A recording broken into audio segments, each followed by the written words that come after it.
பெரிய ரிசர்ச் பண்ணாமல் பீப்புளை ஜஸ்ட் லைக் தட் வெறும் என்டர்டெயின்மெண்ட் மட்டுமே பண்ணணும். ஒரு 2 ஃபைட்டு, 2 சாங்கு, ஒரு சில காமெடி, இப்படி ஒரு பேசிக்கான ஒரு கதை, இதுதான் படம் அப்படின்னு ரொம்ப பேசிக்காக வச்சு கொஞ்சம் ரிசர்ச் பண்ணி பீப்புளை இன்னும் கொஞ்சம் என்டர்டெயின் பண்ணுறதுக்கு நான் கொஞ்சம் ஒர்க் அவுட் பண்ணியிருந்தா இன்னுமே சூப்பராக இருந்திருக்கும் இந்த படம். 4 சீரீஸ்லையும் டிஃப்ரெண்டான அரண்மனையை காமிச்சிருப்பாரு. இந்த படத்தில் காமிச்சிருக்க அரண்மனை மாதிரி இருக்காது.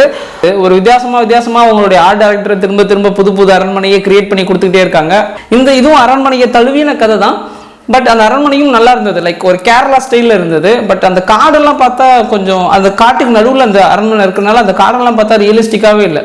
ஏதோ ஒரு ஃபேக்கான அது கொஞ்சம் கூட அந்த கதைக்குள்ள உண்மைத்தன்மைக்குள்ள போகவே முடியல. அந்த மாதிரியான கொஞ்சம் ஓவர் ஆக்டாக இருந்தது. ஈவன் அவர் அட்வொகேட்டாக இருக்கும்போது அவரை சுற்றி இருக்கிற அந்த சீன்ஸ் எல்லாம் காட்டுவாங்களே, அதுவுமே ரொம்ப ஆர்டிஃபிஷியலாக இருந்தது. அது கொஞ்சம் உண்மைத்தன்மையாக இருந்துச்சுன்னா இன்னுமே பார்க்கறதுக்கு நல்லா அழகாக இருந்திருக்கும்.